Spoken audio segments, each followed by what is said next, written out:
Hello and welcome to today's broadcast. I'm Davina, this is DavChat.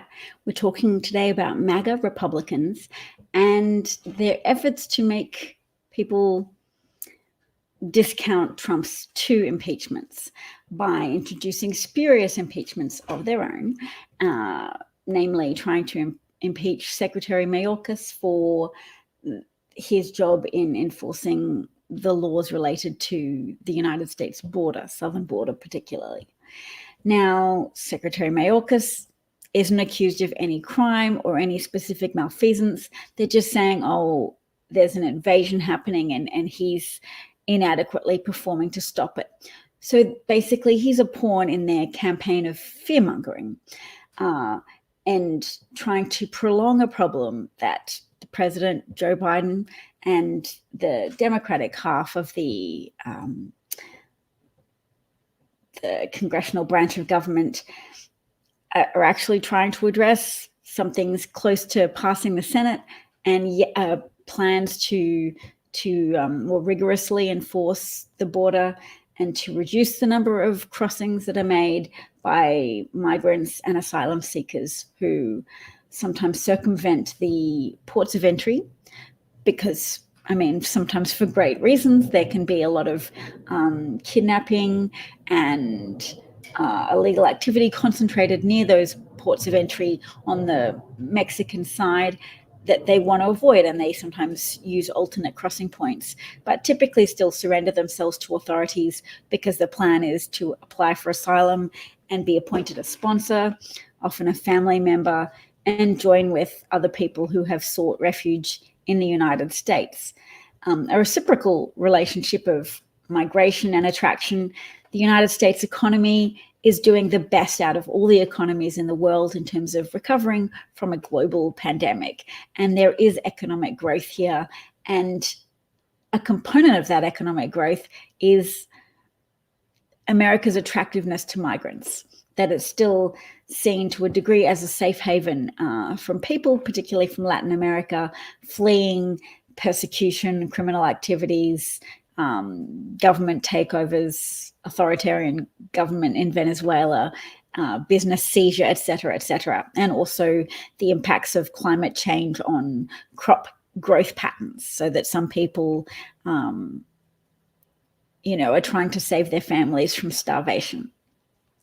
Now, it's easy to fearmonger when you have a group of people susceptible to racist innuendo against brown people, to people with brown skin, to say they're bringing in, what does Trump accuse them of? Poisoning the blood of the United States.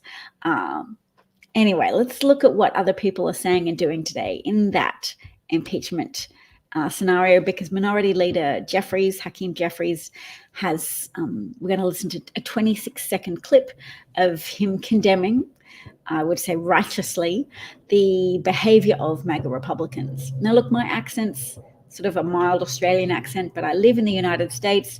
My commentary on it is invested and informed from a number of years engaging with the politics of the United States and the encroachment of a fascist movement on the American political system, because fascists take over democracies and then cut the rope bridge that they crossed behind them.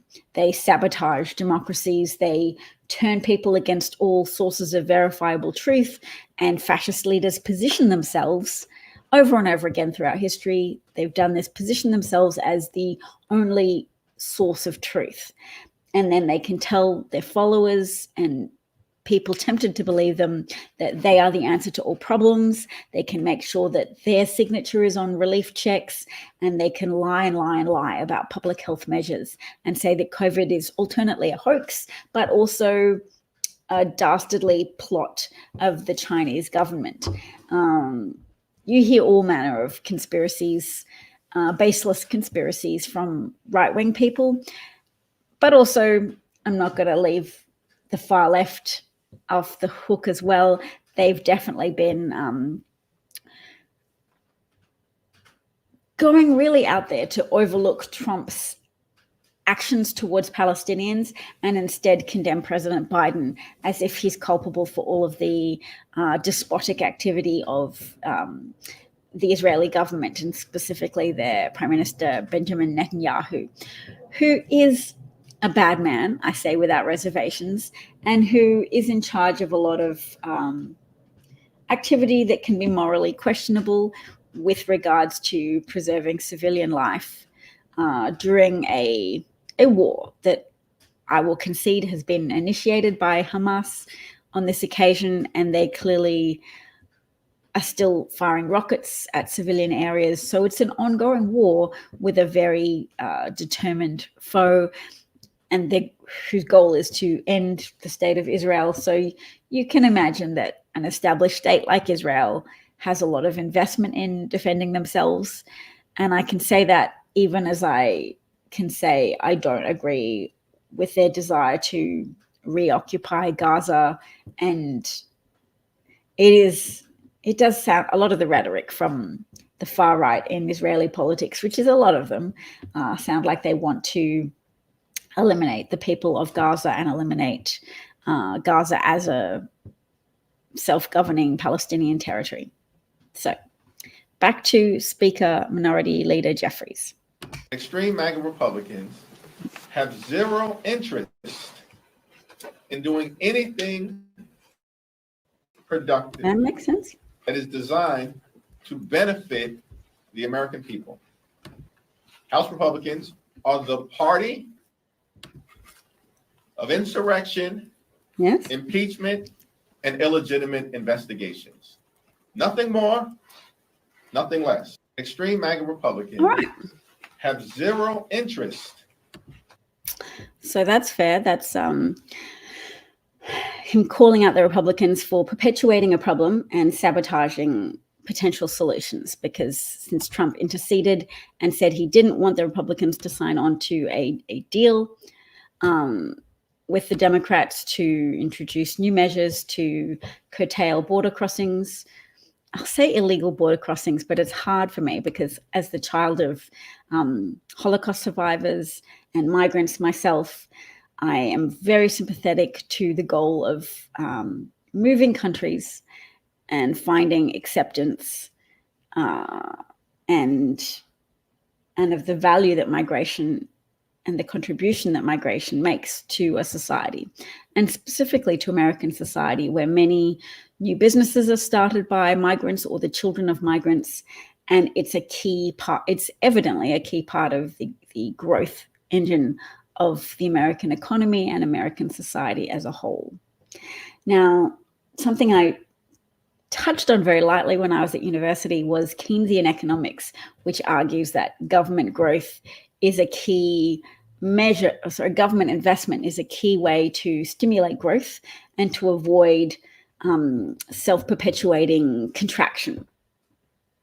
And understanding that the economy is a confidence bubble, and when there's less money circulating around, people's nature of being fearful and so avoiding expenditure can deepen a crisis, and that the way to stop that negative feedback loop of a crisis being reinforced and spending contracting and an economy shrinking is for governments to launch programs such as the program President Biden launched, the American Rescue Plan after COVID, which helped the American economy just shine in contrast to a lot of other economies with lower growth rates. And now GDP in the United States is increasing and inflation is decreasing. So it really is an extraordinary success story. But if you frequent the commentary halls of the American right wing, you can see how they're all bewailing the terribleness of the economy and thoroughly ignoring all of the outcome measures, the growth of the stock market, the positive signs that indicate the American economy is not only in good shape, but has outstripped the other economies of the world. So that clearly those in charge, even the Fed, which I didn't want to give them a lot of credit for raising interest rates because I was afraid of the flow-on effect of hurting the most vulnerable people in the economy. But they did that to contract demand, because part of the causes of inflation is the various pressures of supply versus demand, and there were constraints on supply, but people did have high demand. Those people that had high disposable income after the relief checks from COVID, and also people probably just emotionally leaning into the relief of being alive and surviving a pandemic. So those were all reasons for demand to be higher, and therefore upward pressures on inflation. And the Fed made repeated efforts to constrain inflation by raising those interest rates over and over again, and I'm sure it was painful for a lot of people. And I know the rate of homelessness is unacceptably high and has been increasing. But overall, the fact that the unemployment rate has fallen and the inflation rate is beginning to fall, these are all big props to those people, President Biden, Vice President Kamala Harris, those advisors saying, lean into Keynesian economics, lean into that principle of, if when faced with a contracting economy, shower it with money, give people money to spend so that they can push through that fear, that understanding that economic confidence is a bubble. You pop that bubble and you deal with a significant amount of economic pain and negative fallout. Whereas if you help people lean into a confidence bubble to feel like, wow, they have gift money, they're supported by their government, it sustains enough demand to keep an economy growing rather than leaning into the fear and contracting and falling into one of those self-perpetuating negative feedback loops whereby economies, people feel frightened and things get worse and worse and worse. So thank you to those who've listened to me have this little economic chat. Let's see if there's anything else under MAGA Republicans. Oh, there is a lovely analogy from this Democratic representative, Rep. Dina Titus from Nevada, who uses a very Southern expression that I'd never heard before, and I'll share it with you. It's 37 seconds of her explaining, of her summarizing her understanding of what Republicans are doing in this particular sham impeachment effort today. What we're doing here has serious consequences for the Constitution, for our democracy, for the people who are working at the border, who are on the front lines, and all for you to have some kind of political stunt, I think. And as Mr. Higgins will know, he's a fellow Southerner, I think another saying appropriately describes what's going on here, and that's just shoveling the same old shit and calling it sugar. Shoveling the same old shit and calling it sugar. So I yield that. I'm going to try and work on my accent with that expression. Shoveling the same old shit and calling it sugar. I've got a lot of work to do, but accents are still fun. All right, so we shared that. Let's look at what else is saved to my bookmarks. Because I always try and say, oh, let's see, what is that? That's George Conway. What's he said? Oh, he's talking about Donald Trump and that he knows underneath. I think we'll enjoy this because it is true that on some level, Donald Trump knows he's lying. People often take him for his word and take all his proclamations as if Donald Trump is speaking from the heart. Donald Trump is a fascist and has a program of motivated deceit, purposeful, willful deceit, in order to shape the world to his will. Because by convincing his followers that the election was stolen, he sought to get people to attack the Capitol to make that reality true, to sabotage the process, the constitutionally mandated process of counting the electoral college votes on the 6th of January. They sought to delay it by a day in order to usher through another provision of the Constitution, the 12th Amendment provision that says if 270 electoral college votes is not reached by any one candidate, the election then moves to the House, where one delegate from each state shall determine who the president is in the House of Representatives. And in the Senate, one delegate from each state will determine who the vice president is. That is a provision of the Constitution for what to do in the case of a contested election. So Trump was trying to activate that provision by delaying counting of the Electoral College votes on January the 6th. So even if the senators who he was badgering and Rudy Giuliani was calling to badger them to make protestations, they didn't have to succeed. They just had to, in combination with the violent attacks of Trump's mob, Trump's carefully incited mob, they had to succeed in delaying the proceedings. And that's part of the plan that was documented in Jeffrey Clark's notes, John Eastman's notes and memos about their plans for overturning Joe Biden's election victory for the purpose of then installing an unelected tyrant, Donald Trump, to an unearned second term in office, where he would have been able to completely shed all vestiges of American democracy, because once you stay in office, once you've lost an election, the democracy is no longer functional and you can move forward from there. Similarly to 1933, in Germany, after Hitler was appointed chancellor or appointed leader of Germany, he was then able to lean into that authoritarianism, that promise of excitement and violence that they offered to their followers, and just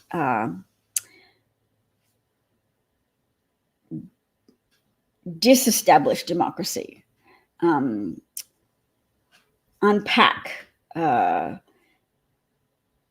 I'm looking for a word that begins with "de," and it's eluding me. Depart from democratic norms, make people swear oaths to Hitler and his government, as opposed to formally swearing an oath to the German Constitution. So anyway, let's listen to what George Conway has to say, not just me. This is a formerly, he still is a conservative lawyer, but he's against the majority of the Republican Party now because they have all thrown their lot in behind their fascist leader because he's their best bet to win an election. He has the strongest hold over the hearts and minds of a definite majority of the Republican voters. He knows how to activate them emotionally. He knows what to say to make them afraid of their guns being taken away, and he knows what to say to make them afraid of losing cultural dominance as white Christians to a more multicultural, religiously pluralistic society. He knows how to trigger those fear buttons and then also offer them the promise of not having to abide by rules or laws that they find cumbersome, because he himself acts in a way that shows he thinks those rules shouldn't apply to him. So there's a lot of promise of overturning not only expectations, but overturning actual social norms and then also judicial norms and standards. So Trump offers his followers the promise of a nirvana that can be achieved without compliance with the rule of law, without compliance with modern societal standards of not being racist and not being violent. And he does that by exaggerating any violent activity on the left and saying, oh, look at the some violent activities associated with the social justice protests of around George Floyd's murder at the hands of police officers, and saying, look at that, that's the left destroying cities. All right. George Conway. The reason why he is this pathological narcissist is because he's deeply insecure. He knows that he's a fraud. He knows he's not as smart as he says he is. He knows he's not as good as he says he is. He knows he's a rapist. He knows he's a liar. He knows he doesn't want to be exposed. And if you attack him on the things that he feels sensitive about with the truth, he melts. And he's exactly as you say. I mean, he's a bully, but he's a weak man. Yes. He puts up this strong man act at the trial in front of the jury. He didn't actually show up for the first trial, the one where he could have been cross-examined about what happened in that department store, because he's scared. The emperor? The reason why. Yes, that's very interesting. The department store, I always get it wrong. Bergdorf Goodman. I always call it Bloomingdale's, and it wasn't Bloomingdale's. It was a very upmarket department store where sometimes you might get a change room all to yourself if you managed to pick the right area. And they picked the lingerie department because Trump was flirting with E.J. and Carroll. She didn't expect to get raped, but he was asking for her help to pick a present for a girlfriend. And they were talking to each other about who should try on a lingerie item. And then he assaulted her in a change room. And the jury found that there was enough contemporaneous evidence that E.J. and Carroll had told her friends. They found that Trump had issued unconvincing denials, offering as a defense that she wasn't his type, that she wasn't attractive enough. And yet when he was given a picture of E.J. and Carroll from 30, 40 years ago, and himself meeting E.J. and Carroll in that picture, he identified the woman in the picture as Marla Maples, his second wife. So clearly, you find your second wife attractive enough to cheat on your first wife and end your first marriage with. He found E.J. and Carroll attractive. And of course, it's a very rapey implication to say, no, this woman's accusation can't be true because she's too ugly to rape. I only rape attractive people. To try and cast doubt on somebody's story, an allegation of rape by saying they're not beautiful enough, is really leaning hard into rape culture. And I think a lot of Republicans have shown their hand in terms of supporting rape culture and that assumption that you're not telling the truth if you're not an attractive person, because only beautiful people who are asking for it in terms of being beautiful are likely to be victimized by sexual assault perpetrators. All right, thank you, George Conway, for that comment that Trump is, yes, a comment that I don't see made enough, that he does know he's lying and that these lies have an objective. You know, you have to ask, what is the objective of these lies? The objective of these lies is to create a permission structure for people to feel empowered, people to have extremely positive associations with Trump because he makes them feel like they could get away with anything. They can get away with returning to a society where rape is always the fault of the woman for being, not at home, dressed in modest clothes. If you leave the house and wear attractive clothing, you are asking for it and it's your fault. And that is a very archaic way of viewing the social contract between men and women. It puts the onus for avoiding rape entirely on women and not on men, who are not always the perpetrators of rape, but who are significantly more likely to be perpetrators of rape than women. I'm sure women are involved in sexual assault, but it's less frequent. And that's probably a mixture of cultural framing and how we raise people and how we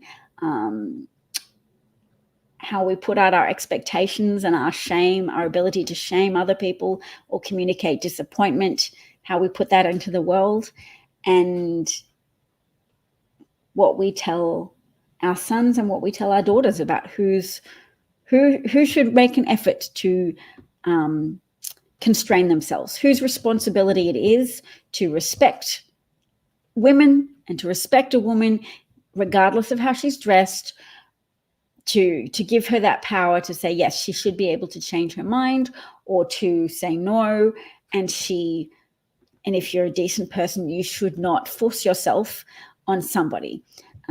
That's a really important cultural value to have, and it's not always shared, and it seems to be particularly common in red states. And I only say that because of research done recently to look at the number of pregnancies related to cases of rape in southern states which took up abortion bans, because it was estimated to be as high as 65,000 rape-related pregnancies that were then impacted by these bans, so that women could not go through legal medical channels to get an abortion for a pregnancy forced on them by the assault of another person who assaulted them and got them pregnant as a result of that.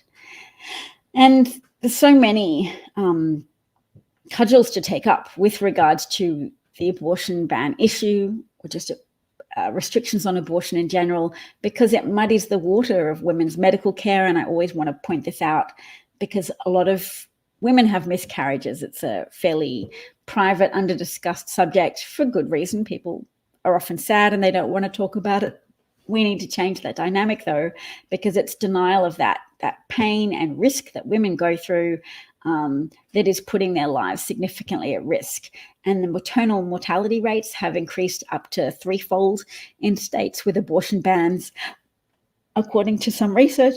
And the reason for that is doctors are constrained in what medical care they can offer women who've had miscarriages, because it's not easy to determine whether someone's having a miscarriage involuntarily or if there's a voluntary element to it. And so women are not getting offered the kind of care they need to help a miscarriage progress to completion, because you can have an incomplete miscarriage that creates a condition ripe for sepsis and consequently heart attack and death. A dying baby left in your body to fester, to suppurate, to cause high levels of infective activity in your body, if left untreated, because somebody doesn't want to jeopardize the life of a dying baby, because can't cross those lines because the legal waters have been muddied, that you cannot help with an abortion, and you can't tell if this miscarriage is an abortion-related miscarriage or just a spontaneous miscarriage. So you don't touch the woman. You say, go wait in the parking lot until you are more obviously close to death. We have the ability to treat you if we can say really clearly that you're about to die. And that's putting women in a corridor of potential death that should be unacceptable to decent people, but, you know, not to Republicans who want to falsely position themselves as moral people, when it is thoroughly immoral to jeopardize the life and well-being of so many hundreds of thousands of women around the country. And the overturning of Roe v. Wade has done exactly that. Someone's posted a nice meme as a reminder, and I will share it with anyone still watching. And that says, our fathers fought fascists, they didn't vote for them. So that is a great point. One to help bolster up that national identity. American soldiers did fight fascism. There definitely were temptations to succumb to fascism in the 1930s and 40s. There were fascist supporters in the United States. There was a fascist rally held at Madison Square Gardens. And the Nazis were very inspired themselves by a lot of the eugenics practices of the American government in the preceding years. The efforts to sterilize people with perceived handicaps or perceived minority groups that were perceived to be undesirable. Native American women were sometimes administered unwanted hysterectomies or other sterilization procedures, tubes cut, etc., when they went in for adenoid problems as part of a push to reduce the population of Native Americans. And that can happen at an institutional level when racism is uninterrogated, unquestioned, and just adopted as part of the fabric of people's perception. You think a group is undesirable, you have negative stereotypes about that group, and then you try to prevent them from reproducing by doing non-consensual sterilization procedures on innocent women. The incredible amount of pain and suffering you can victimize somebody with just because of a thoughtless adoption of pervasive racism against a denigrated group. It's just amazing. As a mother, I can only imagine what it would have felt like to have that potential taken away from you, to be a woman, to grow up and to find out that no, you can't have children because government healthcare providers sterilized you without your consent. put you under anesthetic to operate on your ears to help remove a blockage from somewhere in your body. And they also went, while they're under anesthetic, let's cut their oviducts. Just a horrific crime against that person.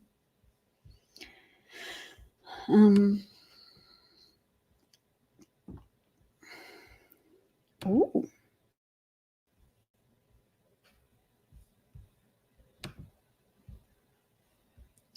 Oh dear. I'm trying to. Okay, so this is a comment in reply to another post, which was a journalist who did a great thing and who openly questioned a Republican. We watched this video yesterday, actually, on the broadcast yesterday. We watched this journalist interrogate a Republican woman who did not vote for the CHIPS Act, who did not vote for the Infrastructure Act, and was then claiming credit for bringing $40 million to her Florida district that she did not bring, that she did her level best to sabotage, to block with her no vote. And this person commented that they liked the tenacity of the journalist, and they would also like if he explained his point as a question, i.e., you voted against the Infrastructure Act, and now you take credit for the money it provides to your district, and you don't know why you voted against it. Why can't your constituents know the reason you voted against it? To vote against it, you must have had your own reason. Although, rats. I'm sure if we went back in time and she was explaining to her constituents why she voted against the Infrastructure Act, she would say because it's socialist. And she would know that there was a receptive audience to that argument, that there are enough selfish people who've been conditioned to distrust government, that they want government money for themselves. They will cheer if there's government money to revitalize the infrastructure in their district.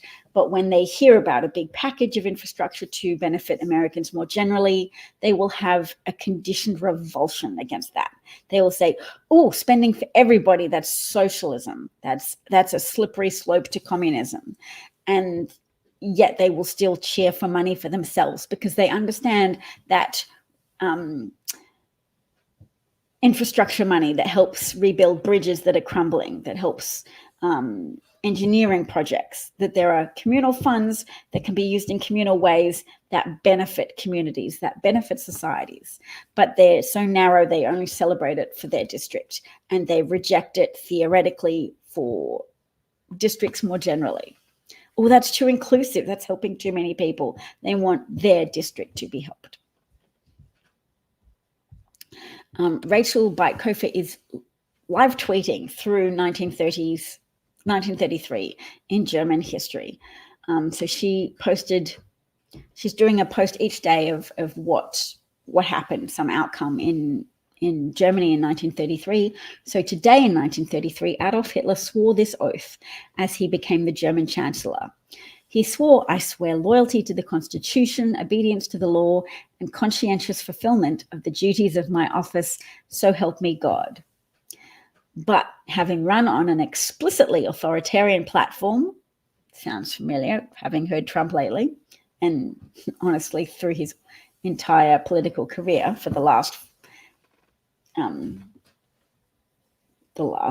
years or so, within a year, Hitler had completely neutralized the coalition government, outlawed all parties aside from the Nazis, purged the civil service of Jews and political foes, cracked down on the free press, and sent thousands of political enemies to Dachau, to a camp at Dachau.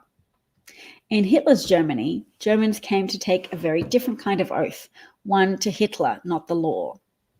The new oath became, I swear I will be true and obedient to the Führer of the German Reich and people, Adolf Hitler, observe the law and conscientiously fulfill the duties of my office, so help me God. So there you go, true and obedient to the Führer, to Adolf Hitler. That was his position title, the Führer. So Rachel writes, over the next 10 months, we are going to walk you through Project 1933 so you can appreciate the weakness of legal protections in the face of people committed to violating it.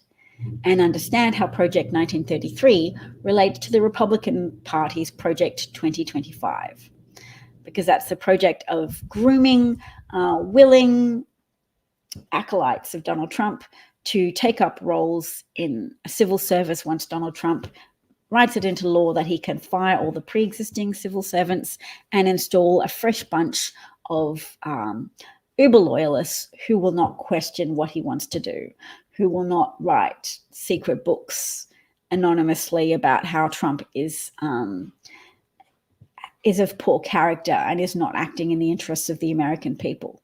He wants to weed out the possibility, and there's a lot of billionaire backers who want to support that endeavor of ensuring that Donald Trump can't have his authority questioned in office, to remove the safeguards, to remove the checks and balances, to just have people who will ignore the rule of law in favor of obeying Donald Trump. So that instead of swearing oaths to the Constitution, people will swear in a subsequent Trump administration that they will be true and obedient to the Führer of the American people. People will possibly have to carry around cards with them to prove that they voted for Donald Trump. That was a real thing that happened in Chile under General Pinochet. People recall having to carry cards with them to prove that they had voted for General Pinochet as a proof of access to things.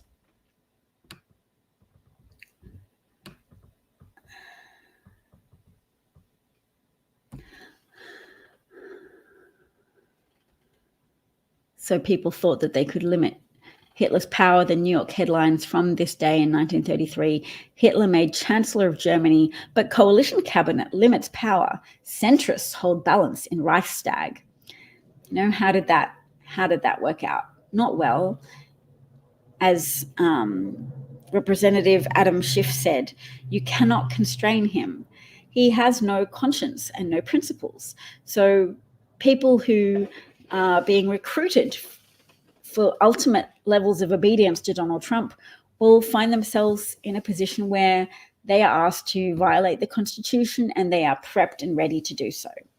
So Republicans and even independents who claim to admire and respect and value the American Constitution are setting themselves up to give their vote, to give permission to a man who will turn around and reconstruct oaths of office so that loyalty will be sworn to him. And even if that just happens privately, I mean, he privately asked James Comey to be loyal to him and to express and pledge loyalty to him.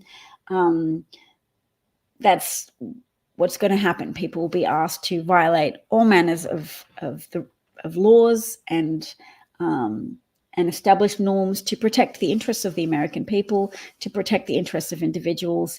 And I know that lately people have been taking footage of Republican voters being interviewed and asked if they would be comfortable with 4 years of a Trump dictatorship. Only it's not 4 years of a Trump dictatorship. Once you get a dictator who's free from constraints, then it's a period of savagery until enough of a war is fought to evict a dictator. You can't vote out a dictator that gets entrenched into an establishment. And America was very lucky that he hadn't successfully managed to corrode enough of American democratic guardrails to succeed in his effort to install himself for an unelected second term. Trump's coup failed for a number of reasons. Mike Pence overrode Trump's authority.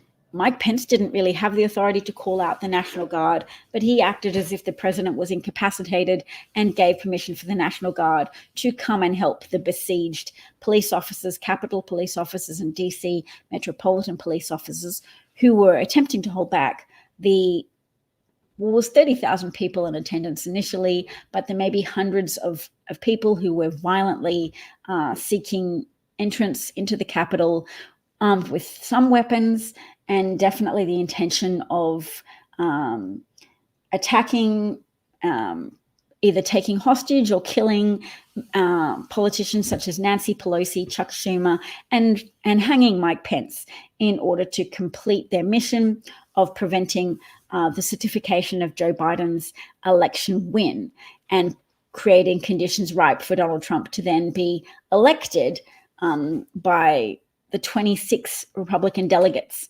versus the 24 Democratic delegates that would have been able to come to a table once the 12th Amendment was activated. That provision of the 12th Amendment that says if no candidate achieves 270 electoral college votes, then the president shall be chosen by one delegate from each state.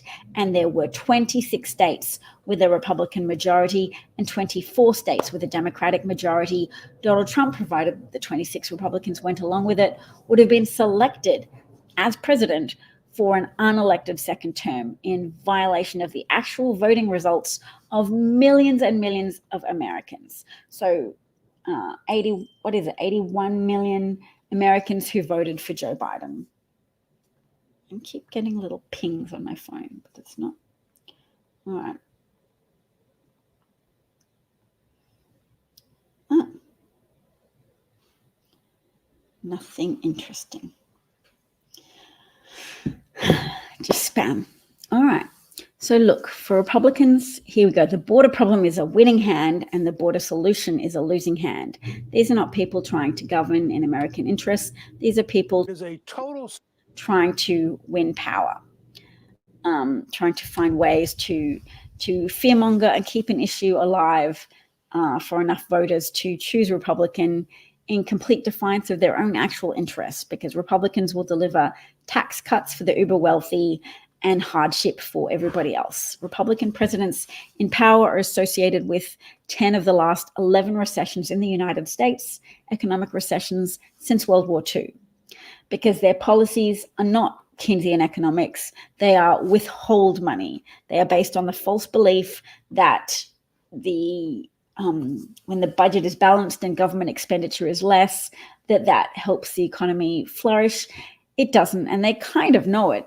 And in economic collapse situations, rich people are often able to buy up a lot of resources from poor people forced to sell their homes or have their homes foreclosed on by banks. So Republicans, the people who sponsor Republican politicians, benefit from economic recessions, and that really needs to be taken into consideration. All right, let's hear. Hello, Simon. G'day. Is a total sellout, and it's just dumb. I mean, it's like having an absolute winning hand and saying, please, can I just lay these down and lose the game anyway? I mean, all they got to do is say, we want to stop everything now.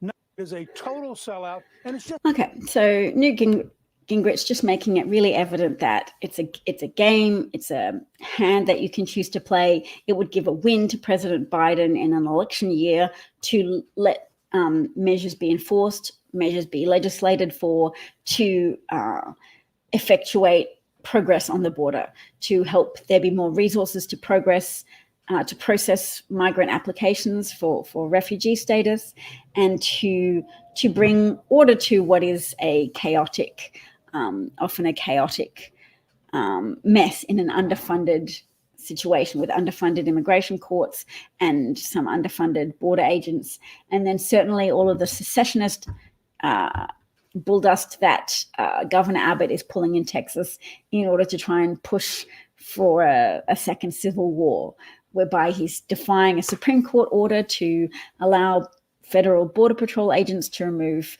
razor wire that they've put up so they can access areas of the border and help process the migrants that are attempting to cross into America. So it's not Governor Abbott's, it's not within his authority to do that. And the Supreme Court has validated that it's outside of his toolbox, his wheelhouse. He is out of his lane. And the lane that he is in is fomenting an issue to activate an emotional area of Republican voters' minds, like a team sport. Haha, my team is engaged in a tussle with the other team. Go my team. To activate that loyalty emotion and that cruelty emotion of saying, yeah, we want the razor wire, we want the migrants drowning in the Rio Grande, we want the pain and suffering, how dare you come in, and Democrats are just trying to change the demographic composition of the US because they believe that all the migrants will vote for Democrats. I mean, migrants are often conservative Christians who sometimes vote for Republicans. So it's not true that all successfully processed asylum seekers vote for Democrats.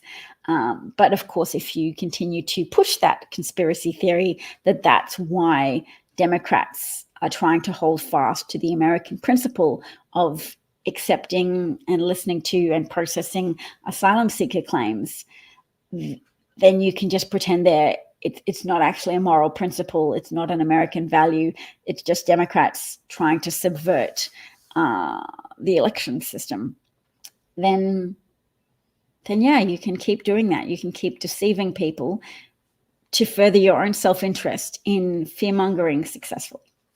Fear-mongering to get people to bypass their logical systems, their ability to evaluate evidence, and just funnel them into a loop of emotional reactivity, where you go fear of brown-skinned migrants, and also triumph as your chosen team takes on the other team that they have denigrated as baby killers and election subverters.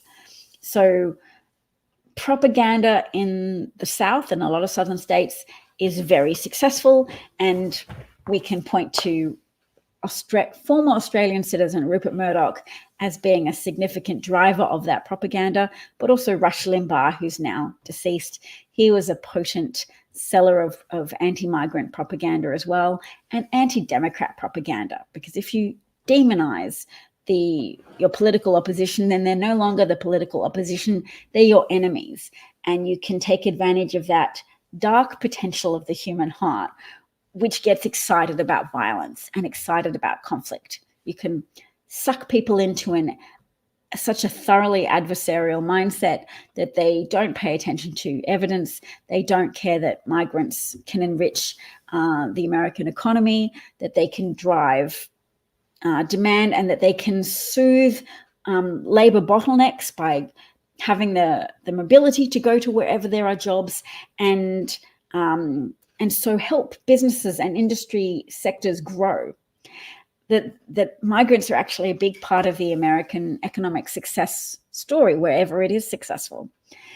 They can ignore all of that in favor of demonizing migrants and demonizing Democrats and demonizing what used to be a solid American principle. It's wavered in its solidity over the decades, but it's endured, an enduring American principle of welcome the migrant, welcome the person seeking to better their lives, and acknowledging the potential reciprocal benefits in welcoming migrants, because in seeking to better their lives, people who start businesses help to revitalize areas of the United States.